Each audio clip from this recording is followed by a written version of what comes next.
Hello, you wonderful people, and welcome to episode still of the Blacktown Football Hour podcast. My name is Mark DePoli, your podcast host who is currently at the perfect level of caffeination, but also a little bit satisfied because I did just have a salted caramel flavoured yogurt, but I think I will still be hungry after this and eat some more food. How good was Madrid versus Man City, by the way? I think we will still need to wait for the end of the second leg to find out who wins that, though, because it is very much in the balance. Sam Kerr also just recently got injured, but I think she will still be able to play in the World Cup, so that's great, and fingers crossed as well for her safety. A premature Happy Mother's Day to all of the mothers. I hope you have a great Sunday with your friends and family, but we will still be playing games here at Blacktown Football Park. Cue the intro music. Hey, by the way, a huge thank you to everyone who took my advice and pressed subscribe after I asked you all so kindly to do it last week. I'm very appreciative. Not only did we fly past 800 subscribers, but we are currently on 815. So again, huge thank you. Keep hitting that subscribe button though. We want to do 1,000 as soon as possible and keep that unlocked. And I'll just tell you now that the day we do hit 1,000, I will sprint from one end of the pitch to the other just for the sake of it. So if you want to see that, please press subscribe. This week's Volunteer of the Week went to Pons FC's Chantel Saldariaga. In the words of the club president, Ryan Talbot, she has stepped up on the committee in 2023 and has been doing awesome jobs from everything from social media to fundraising to cooking the barbecue and just being there on the day when games are happening, and she's been a real breath of fresh air. I personally, myself, had the pleasure of meeting Chantel for the first time on Saturday when I was filming Mini Roos there, and she just came across as so committed and was clearly hardworking and very, very passionate. So, the Volunteer of the Week, Chantel, from the BDSFA to you, thank you. In this week's episode, some match of the round pre-games interviews, as you might have expected. Parkley feature twice in the WPL and the MPL, and Workers will feature on as well. Of course, it's Norwest v Parkley in the WPL match of the round, and Parkley are here at Blacktown Football Park up against Workers in the Deportivo Premier League 1. With the girls, when you do watch, do keep in mind that the Granville derby that happened last night between Holroyd and Gracelands hadn't occurred yet when we filmed it. The Rangers actually won that game 2-0 to now go top of the pile, so keep that in mind when I'm asking the questions. With the boys, we had a very honest and open discussion with them about the state of their team at the moment, Parkley. So if you do want to watch that, I haven't ripped into them at all, so if you're expecting that, which I hope you aren't, you're not going to get that. It's just a very open and honest conversation from a great bunch of lads, and it's about how they're going to pull themselves out of the fire. And our chat with Workers discussed their consistency, which they haven't really been able to get on top of just yet. It's been their main problem this year, so we discussed that as well, openly and honestly. Let's start with some results though. Our AYL hosted Southern Districts once again here at this venue. The 13s tied 3-3, the 14s tied 1-1, the 15s won by a goal to nil, the 16s went down by the same scoreline, while the 18s returned to winning ways with a 3-1 win. Nice. Not so happy away from home for our Spartans boys. The 13s started the day with a 2-2 draw, the 14s went down 7-1, the 15s down 2-1, the 16s had the best result of the day actually with a 3-0 win, the 18s ended the day suffering a 5-0 loss. The girls visited Illawarra. The 14s went back to winning ways, 1-0 it was. The 15s also won, this time by a scoreline of 4-1, fantastic. The 16s went down 4-1, which was a little strange from them. But the 18s had a big win by 4-0, which is very, very good for those club championship points. So well done, guys. Right, let's go and chat to Luke Ryan and Brittany Rogers from Parkley's Women's Premier League side. Once again, we are joined by Parkley and their Women's Premier League side on the Blacktown Football Hour podcast. It's a pleasure to have them, and I can imagine that we'll be having them on plenty more times as they are one of the best teams in the comp. They've just moved up to top of the table with some results over the weekend, and they're continuing on their undefeated start of the season. I'm joined by their coach, Luke Ryan, who's been here for almost 10 years now, 8 grand finals in a row, and Brittany Rogers, who's one of the competition's best defenders and someone who I've really enjoyed and had the pleasure of viewing in all of her defensive nous. Guys, thanks generally very much, as always, for joining us. How cold is it out there? Freezing. Yeah, look, if I'm in a jacket, mate, it's a bit cold. I've even got trackers on as well. He's really rugged up for this one. No, I appreciate you guys braving it for a little bit and joining us here. So, like I said, still undefeated to start the season and doing really, really well, performance-wise, and three draws to start the year. Now 2 wins on the trot. So, I want to know, is this what you guys were expecting just quietly at this point of the season? Were you hoping to be around this sort of points tally at this part of the table? Yeah, look, always knew we were going to be solid. hence the draws. It's always, like I said, it's a tough competition to start off with. As for being on top of the ladder, sort of not expecting it, but look, we do enjoy it. It's something that we do take on. But yeah, like I said, we're happy with where we're sitting. We're happy with how everything's going, so unfolds. So just need to keep it going for the rest of the season. Brittany, we always talk about the squad chemistry and the family-like feeling that comes from Parkley's Women's Premier League side. They must all be enjoying the vibe right now, considering how things have gone. Would I be correct in assuming that? Yeah, most definitely. Us girls are very close. I think most of us have been together for at least 8 years. So we're very familiar with how each other plays. Absolutely.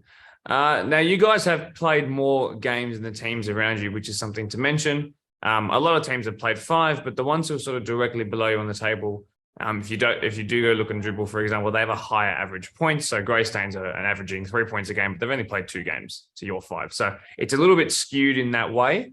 So it's hard to sort of look at the table just yet. It's such early doors at the moment.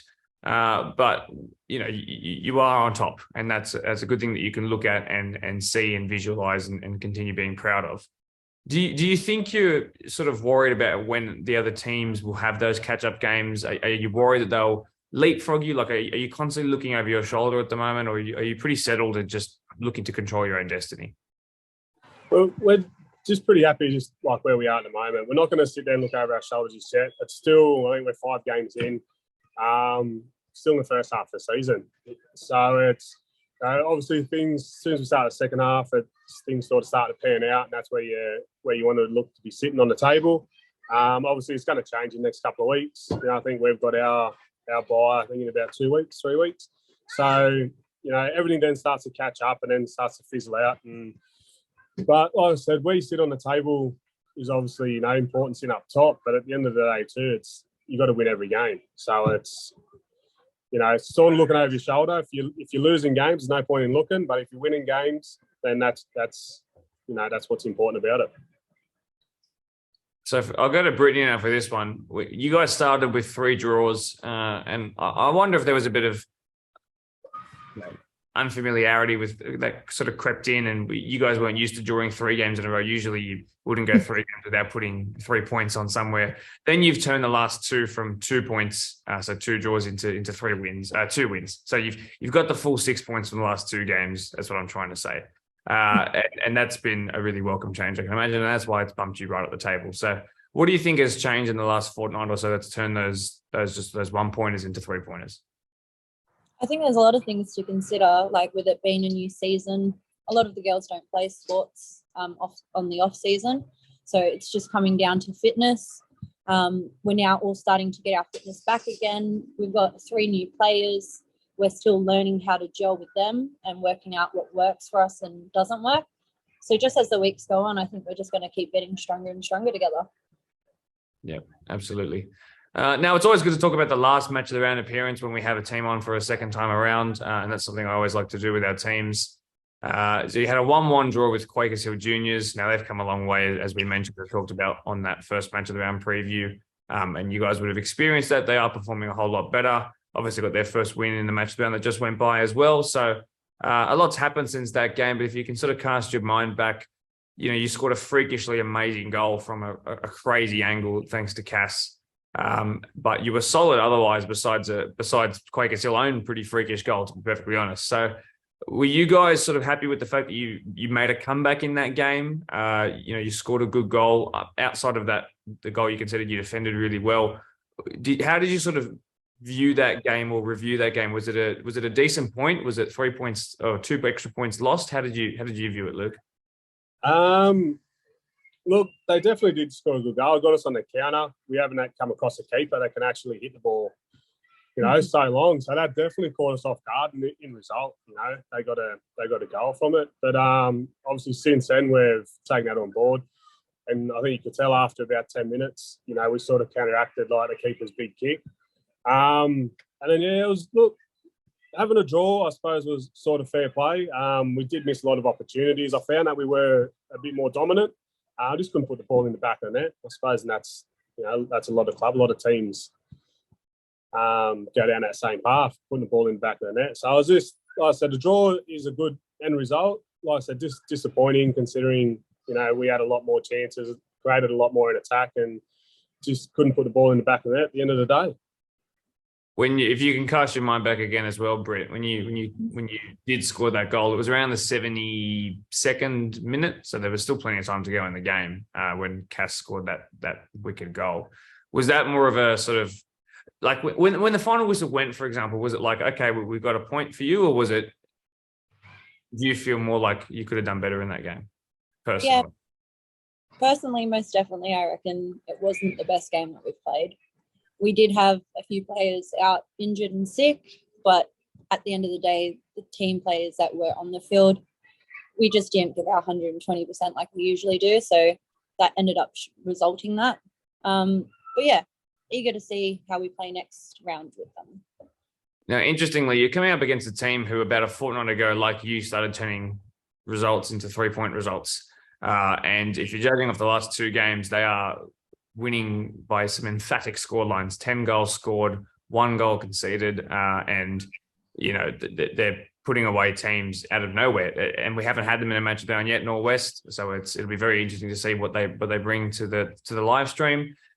Now, coming up against a team that's in good form, having seen them having suffered 3 losses on the trot to start the year, that can be a bit weird. So you're facing them at a very strange time. It seems that they've either drawn a line in the sand or they've hit a fork in the road, and they've certainly taken the right route. Are you worried that you're coming up against a team who are sort of this awakened sleeping giant, or have you seen anything about this team? Have you watched them? Are you worried at all, or is it just another game for you guys? Just another game. Not worried at all. That's it. Like Britt said, it's one. As I said, we're not going to look over our shoulders. We're not going to think what happened last week or who they beat last week or the week before. I've always had faith in all my girls to do their jobs on the day. So it comes down to on the day as well. Like, we turn up to play, it's always going to be a good game. So look, we're looking forward to it. Like you said, they did cop a few goals against them in the first couple of rounds, and like you said, mate, they scored 10 goals in 2 games, which is impressive. But like I said, I'll always back my defence and my goalkeeper. So look, it'll be a good game. Definitely looking forward to it. More eager to look forward than backwards. So, yeah, keen. Absolutely. Well, you guys, I wish you the best of luck as always, and a little bit more luck than the other ones because, of course, you're a Blacktown team as well. Just quietly, you guys are doing great things. So keep it up and enjoy the bye when it comes around, because it will be good to have a Sunday off, I'm sure. And as always, another great section on the podcast. Britt, great debut as well on the live. And thank you very much. Thanks, Mark. Thank you. Welcome back. Good on you, Parkley. Best of luck this weekend. Looks like they're finally hitting their best form, which is great. It wasn't a great end to last Sunday's visit down to Illawarra for the senior women's, with the reserve grade and first grade going down by 3-0 and 2-0 respectively. The night before, though, was pretty decent. In an away trip to Linwood Park, the 20s beating Macarthur 6-1, their best scoreline this season, while the men's first grade kept a clean sheet in their 2-0 win. Let's chat to the Parkley boys. For the first time this season, Parkley's Men's Premier League side will feature in the match of the round come this Saturday night, which is right here at this venue, 7 p.m. at Blacktown Football Park. I'm joined by Jordan D'Alessandro from Parkley in their defence. He's a good mate of mine, he's a great person and a great advocate for all things that are good out of Parkley, and a good representative of that too. And he's here to talk to us today about all things Parkley. There are some hairy questions in here, there are some really positive questions as well. It's not been the greatest start to the season for them, but there are plenty of things still to consider and reasons for why it might not be ticking just yet, but there's also plenty of indicators that things could be turning around in the near future. So hopefully all is going to go well for them and they can start to put on a good show, perhaps even from here at 7 p.m. this Saturday. Jordan, just generally thanks, man. I really appreciate you being on here. No, thanks for having me. Appreciate it. Welcome to the podcast. He started a new job recently, so he's working in the football world as well, so it's good to get his face out here and introduced. You might see him around the parts as well in the years to come. So pretty exciting. You must be pretty happy at the moment. Yeah, definitely. Good advocate for football, so yeah, very happy. Good stuff. Let's get right into the questions, hey? So it's great to have you on. I really do promise it, because this is not the easiest episode for people, especially not for your first time on the podcast. And I want to start with as many positive things as I can, so bear with me. So I'm aware that your captain is injured, for example, and I know that he belongs in the spine of your team and also in the engine room, so that's a big loss to have. I want to know, is there anything else that's impacting the team at the moment in the first grade space in terms of absentees, in terms of people who are sick regularly, injuries, people who might be away? What can you sort of reveal or willing to reveal about what's causing you personnel issues at the moment? Honestly, it's just, I think we've just been a bit unlucky towards the start of the year. We've had like 6-7 first graders out consistently over the last 4 or 5 weeks or so, which obviously doesn't help. So we've had to cycle the squad a little bit. We've got young boys, especially from the 21s, who are putting in absolute work, backing up for reserve grade, backing up for first grade. So, credit to those boys who are working really hard to earn their minutes. But yeah, we're really relying on a lot of our younger players with these current injuries at the moment. So look, we're just doing the best we can, dealing with the players we got, and the 11 that we field every week. We're always just going to put in as much effort as we can and do our best. For sure. Are you willing to give us any sort of names of who else might be out, or is that something you want to just keep? We'll keep it under wraps. But totally fine. Yeah. That's all good. Now, I've also been told that there have been 2 games that have gone down to the wire, and by down to the wire, I mean last minute, last kick of the game sort of defeats. 1-0 and 1-0 against Pons and Marion. That's what I've been told, and I can't confirm that, but is that true against Pons and Marion? 2-1 against Pons and 1-0 against Marion. Okay, so very, very close in those games. The first one, chronologically, was Pons, and then most recently it was Marion. And there have been some results in between and after that Marion won. But against very, very good opposition. The Premiers, the Cotton Cup holders, and also, of course, Marion on top of the table right now in all 3 grades. So they're killing it in a good way. What happened in those 2 games? Was it just them showing their last bit of quality? Was it a dropping off at the last minute from a Parklea perspective? What do you think happened in those 2 games? Yeah, I think we just honestly, it's been the story of our season. Just a couple of moments within the game that are costing us. In particular, the one against Pons. Just a momentary lapse in concentration cost us the goal, and the referee blew the whistle right after full time as soon as the ball went in the net. So it's obviously very hard to take, but just little moments are costing us. But it just goes to show that we can take it to any team in this competition and give it to them. For sure. In those games as well, were you, when it was deadlocked at 0-0 or it was tied at 1-1 against Pons, for example, were you in that game, or were you creating chances, or were you more holding on? Yeah, definitely. We Pons went 1-0 up, and they started to protect their lead. So we definitely wanted to get on the front foot, and we took that game to them significantly. And I think you even captain came up to me afterwards and said, you guys gave us a great game. So we were creating our own chances. We were giving it to them, and we were right in every game right until the end. And just disappointing, obviously, to cop that goal. But it just comes down to those little moments. Finishing a chance that we create, or tackle, whatever it could be. We had Prospect, who was just one of the recently promoted teams, on last week, and they talked about having less chances than in the PL2, for example. So the competition is at its best in the PL1, and you do have to be ruthless, and sometimes the difference can be 1 or 2 moments, and that's what separates sometimes those who finish in the top 5 or those who finish just outside, for example. So I guess that's what I'm gathering from this. And obviously take nothing away from our opponents. They've got some really good quality, and I think the quality of the competition overall is really significant and has been growing over the years. But it just goes to show we can match any team on our day.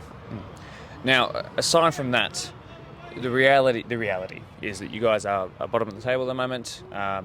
Not a great goal difference record. Haven't actually put a point on the board just yet, despite the fact that you've been really close sometimes. And on another day, perhaps, you could have had multiple sets of 3 points put on the board now. But that's just not the way the cookies crumble at the moment. So one of the things I hear a lot of big clubs in the professional world talk about, whether it's English Premier League or Spain or Italy or whatever, is sometimes when big clubs have bad seasons, they struggle to sort of accept that, yes, our goals and expectations have to change. That's one of the things I heard about, for example, Everton last year when they first got into this sort of, we might be in a relegation sort of scrap, is that they were struggling to sort of come to terms with the fact that was their reality for that year, and the expectations and understanding of the game has to change. Now, if we go back to 2009 to 2014 when Parklea won that many competitions in a row, we wouldn't have even thought about this. So in terms of Parklea as an establishment, it's a huge club, and one of the most successful at Premier League level. But that's changed, and that's just the way time does things, and eras change and people move on. So I just want to know, from your perspective, have you guys sort of had conversations about changing expectations and the situation you guys are in right now? And is everybody sort of on board and accepting of that? And tell me what it's been like. Look, obviously, I personally don't think, our position on the table really reflects some of our performances, obviously, but, there's some elements in some games where we haven't been good enough in some aspects of the field, and collectively, we work as a team, we win as a team, we lose as a team. So, it's just, it can be really difficult to face this kind of adversity, but we're a very strong mentally group, and we're going to do our best to rise above it, and just turn up week in, week out, take it one game at a time, and just see how we go, because that's all we can do at the moment. Absolutely. Well, Parkley for such a long time. When I was first introduced to you guys, you'd already been a squad for a number of years now.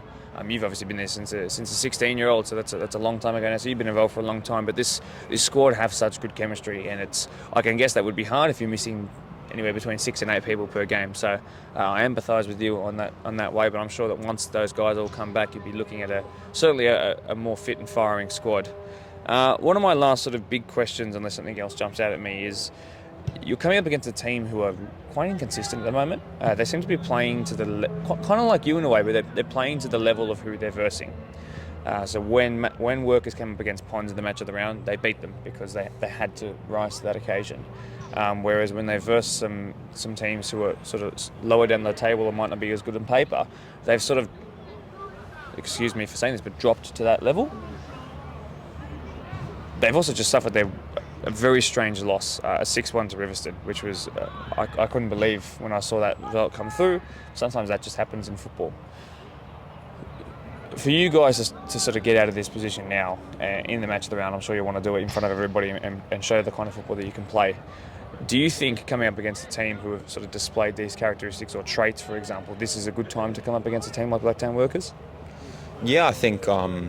I think every week's a great opportunity for us to prove that, we're not bottom dwellers towards the bottom of the table. I have, the utmost faith in my teammates and our squad that we can really turn this around, and, don't write us off yet. We're definitely looking to right a lot of wrongs, especially from the start of the season. So I think of no better time than coming here at 7 p.m.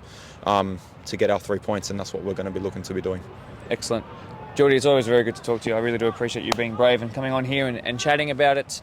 Obviously, we still have a long way to go into the season, and plenty of second times to play against teams and to put things right. And I'm hoping that anybody who's injured who's watching along is recuperating and resting very well. But I genuinely appreciate your honesty, and I thank you very much for it. No, thanks for your time. Let's go, boys. Bentornato. That means welcome back in Italiano. In the Deploy PL2, Spurs continue on their great start of the season with a 2-0 win over St Pat's. Quakers Hill Tigers squeezed past Minchinbury in a 1-0 win, while Polonia beat Oakville 4-2 in a highly entertaining game. In the PL1, Creek put 3 unanswered past Parkley, Rivo smacked Workers for 6, Dooney beat Quakers in the derby 1-0, while Marion had a 5-star performance over Ponds, 5-2 the final score was.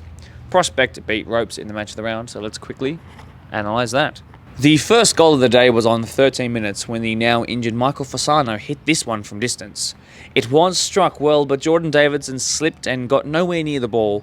Credit to Fozzie though, because it initially curved to the right before flicking back to the left, and that's what caused Jordan to have his change in direction so fast, hence why he slipped over. It was a night of many slips, but this one was the most pivotal.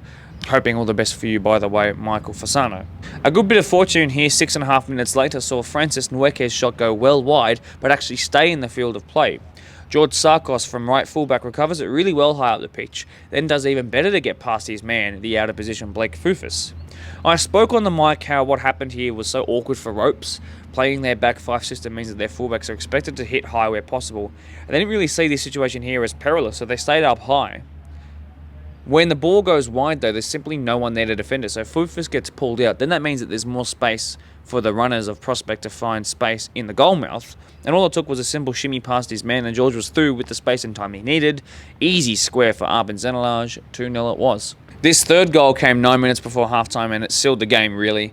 It was a lapse in concentration by the captain of Ropes actually that caused it. The ball bounced weird off the throw, and Danny Bouzis does really well to keep composed on the turn, claiming an assist as the post gang gifted George Marcoux a simple finish. With 20 minutes to go following the long injury delay, Johnny Haynes off the plane from Minchinbury Jets to Ropes Crossing found Tim Hilton. This was actually an incredibly composed finish by the attacking midfielder. It was 2 subs who combined in Jared Burgess and John Haynes. then this was too good by Hilton. A toe punt almost, if you like. 3-1 it was. Come back on? No, not quite. How many times have I warned you guys this year, do not let the ball bounce from a goal kick, because crazy conundrums can happen like this. 2 bounces straight to Olivier Bouzis, who picks out Marku again. Georgie is actually such a composed finisher in front of goal. He now secures his brace and sealed the 3 points for Prospect. On to chat to Workers now. It's late at night on a Wednesday, but Darren Graham from Workers, the coach, has still been kind enough to drop in after he's worked 26 hours in a 24-hour day. I'm very grateful that he's here. Not quite. He's dressed in the away kit, actually. If you think about it. Yeah, it's very similar. Yeah, he's done quite well, and he knows what he's doing. It's great to have him back on, a great character, and it's been a pleasure to work with him in the last couple of weeks. Thanks for being on here. No, thanks for hanging back for me, and yeah, we'll get this done. Of course, yes, let's do it. So before this conversation talks about the most recent results, I want to talk about some of the results that were really positive. Congratulations on a massive match of the round win up against Ponds, by the way. That was fantastic. Yeah, look, a big, I'll say shout out to both teams. You know, both teams had a lot of players missing on the day. I know Ponds were missing, 3-4 players. We had a lot of players step up from reserve grade, and on the night they did step up. And yeah, look, it was a good win, especially at Ponds, and thought that was the turning point of the season. I'll just get you to step in. That's all I good. didn't want to interrupt you, but it's easy to drift on here. Look, that was actually your first win of the season. Look, from what I remember, Brad Dickinson's pass, Shane Kumar on his return back to the BDSFA after a long stint away in the representative scene. He was fantastic with his goal as well. Ian De Castro, the all-star himself, he was everywhere. So a number of really great performers, and I was really impressed with what I saw. And like you said, then I thought that was going to be the kickstart for things. Yep. And it was for a little bit. You had a win that followed that up, which was quite good. That was an away win at Prospect, who had their own sort of first win of the season in the match that had just gone by. What I do want to talk about, though, is a 4-4 with ropes. Now, it's actually not an uncommon scoreline this year. No, we've had 2 of those. Eastern Creek's already had one of them. They've had a 5-all as well themselves, but you've had a 4-all already as well. Yep. So, yeah, look, wet weather. The boys probably didn't turn up on the day. It was a very similar squad that played the last 2 previous weeks. There may have been 1 or 2 players missing, but as I've said before, we've got the depth within the squad, and I think there was just a bit of passion missing in the first half, so that got addressed at half time. They came out a bit better. I think we're down 3-1, then 4-2 at one stage. And then at that point, it was like, okay, 4-2, what do we do? Change formation, and got back to 4-all, and probably were unlucky not to win the game. But hats off to my guys, who stayed very disciplined from the first whistle to the end.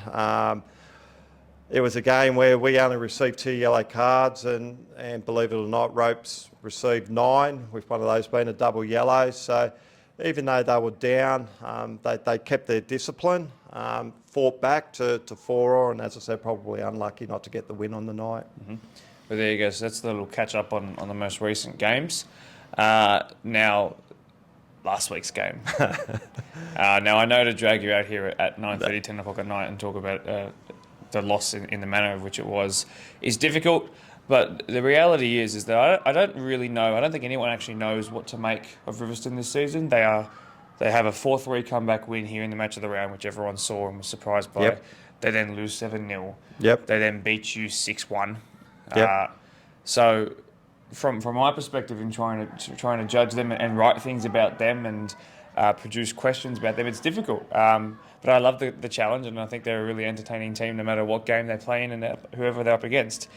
Now, I give you full permission to whip out any excuse here. That's fine, because sometimes 6-1 days happen. I've been told that there have been 7-0 results this year where the other team have gone, I don't even know how we scored 7, and they didn't score 7 as well. So it's a weird league this year, so feel free to say whatever you'd like. But if you also want to be honest about the performance. Yeah, look, I'm always honest. I always shoot from the hip. I don't hold any punches. Yeah, look, in the first 5-10 minutes, we probably should have been up 3-0. Dicko's hit this screamer and it was in for all money, and the keeper's pulled off a miraculous save and taken it out of the top left-hand corner. We pressed them very high in their defensive third and won the ball and created very good opportunities but didn't take it. And then, Riverston came out and went bang, bang, bang. To be honest, I can train all the tactical and technique on a Wednesday night, but I can't teach pride and passion. And it was just one of those games that was just, they were lacking it. We came in at half time, we addressed it. Came out in the first 5 minutes, scored a goal, back to 3-1. And as a coach, you go, maybe we're in this game. And look, they switched off and bang, bang, bang. And it was a game that you didn't change formation to try and get a draw, because if I'd done that, it could have blown out. It could have been like 10, 11, 12, and then people are going to go, geez, what's going on with workers? Hats off to Riverston on Saturday night. Played a very well-structured game and they deserved the win. They got a quality striker up front and, who knows where the goal is. So, hats off to Riverston. Is it becoming the case where workers have a tendency to sort of play to the level of their opposition just a little bit? Because you come up against the champions, the premiers, I should say, and you can match them every step of the way, if not be better than them. But then you come up against Rivo, who you might think one thing or another about, and then they destroy you. So is there a case of sort of underestimating teams or rising to the occasion, perhaps? What do you think it is? Look, from a coach, I don't instill that. I don't say, we're coming up against Ponds champions or whatever.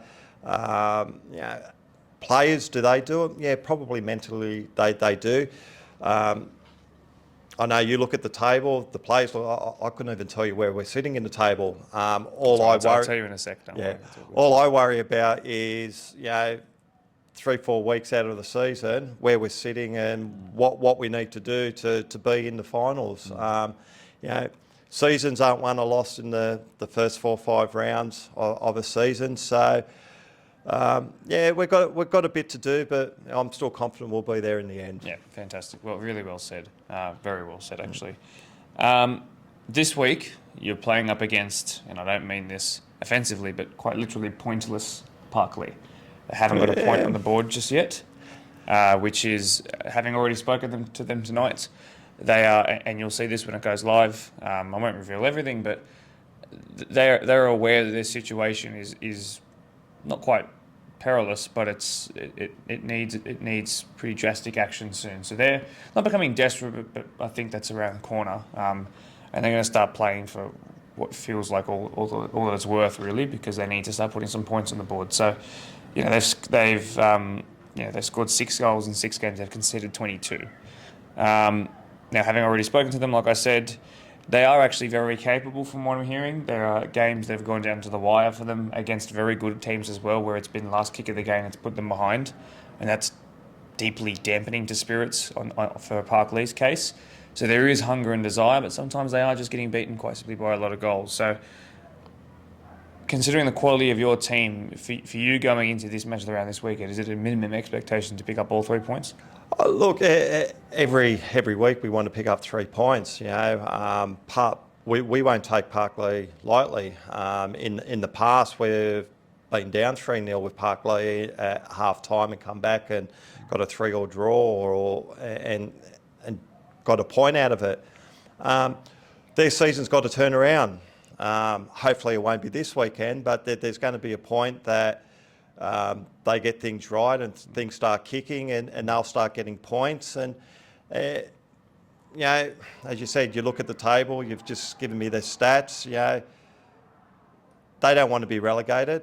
No. So they've got a lot to play for and they're going to, I reckon, they'll cause a lot of upsets between now and the end of the season. So, and they could be sniffing on top 5 too. Like there's not much from the bottom to the 5th spot. So I'm not going to underestimate them. The history of football will tell you that even teams down the bottom will pull out some sort of shock result. Yep. Even if they are to go down, even if they do make some sort of miraculous recovery, there's always some sort of shock result against a really high quality opposition throughout the year where you go, okay, I mean, just look at Southampton this year.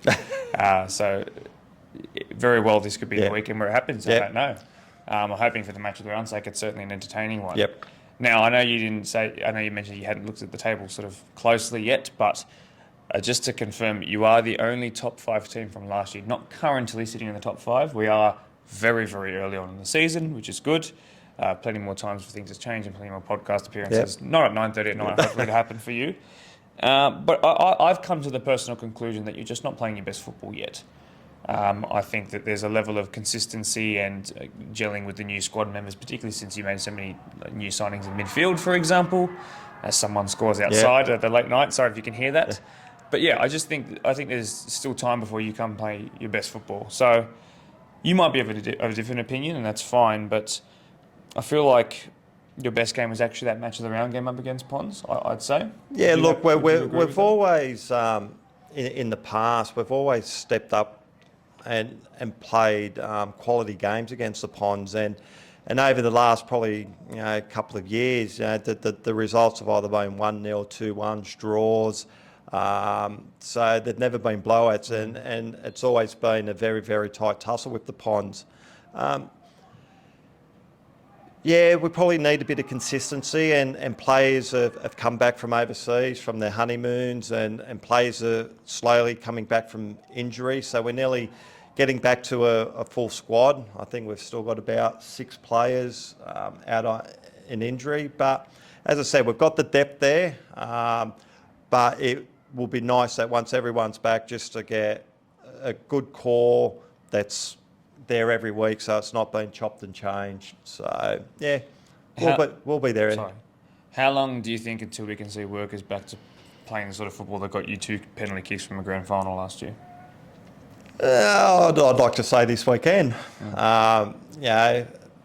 got Parkley this weekend, and then we've got Doonside, the champions from last year, and then Marion that are sitting top of the table, I believe, in all 3 grades. From what I've been told, I think reserve grade 21s, they haven't lost a game.